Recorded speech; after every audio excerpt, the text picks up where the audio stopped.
আসসালামু আলাইকুম বন্ধুরা, আমি এখন দাঁড়িয়ে আছি আমাদের এলাকার একটি বিশাল বড় কবরস্থানে।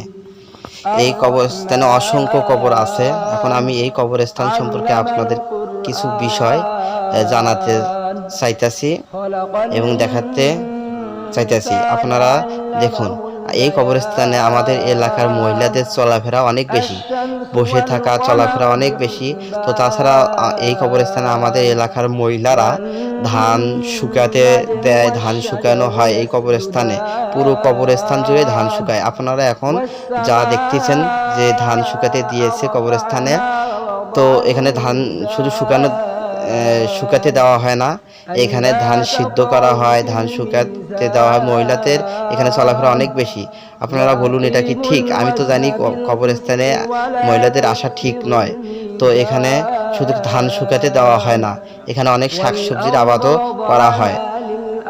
তো এখানে আপনার জমি থেকে ধান কেটে নিয়ে এসে এখানে ধান কোবানো হয় এবং ধানের যে খের পল সেখানে শুকানো হয়। এই যে এখানে শাকসবজি আবাদ করা হয়, লাউ কুমড়া গাড়া হয়। এই যে আপনারা এখন জাংলা দেখতে পাচ্ছেন জাংলা। এখানে মরিচ, টমেটো, বেগুন সব আবাদ করা হয়। এই যে এখন আপনারা অনেক জাংলা দেখতে পাইতেছেন। এখানে লাউ কুমড়া গাড়া হয়।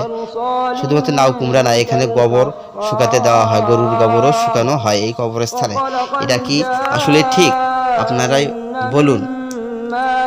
আপনারা পুরো ভিডিওটা দেখুন, এখানে অনেক কবর আছে। এখানে ধান শুকাতে দেওয়া হয়, ধান কুবানো হয়, ধান সিদ্ধ করা হয়, তো আরও অনেক কিছু করা হয়। যেমন আমাদের এলাকার ছেলেপেলেরা সবাই এখানে ফুটবল খেলে, ক্রিকেট খেলে, অনেক খেলাধুলা এখানে হয়।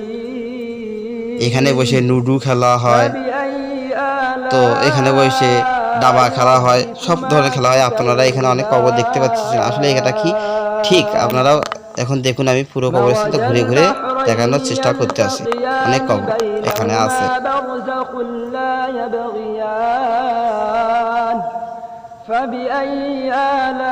এই কবরস্থানে আপনার অসংখ্য কবর, মনে করেন এখানে অনেক সংখ্যক কবর আছে। তো এই কবরস্থানের সম্মান কখনোই আমাদের এই এলাকার মানুষের কাছ থেকে পায় না। তারা এখানে ধান সিদ্ধ করবে, ধান শুকাতে দিবে, আরো অনেক কিছু। এখানে ধান পলের ঢিপি দিয়ে রাখবে এখানে। আপনারা আমি পুরো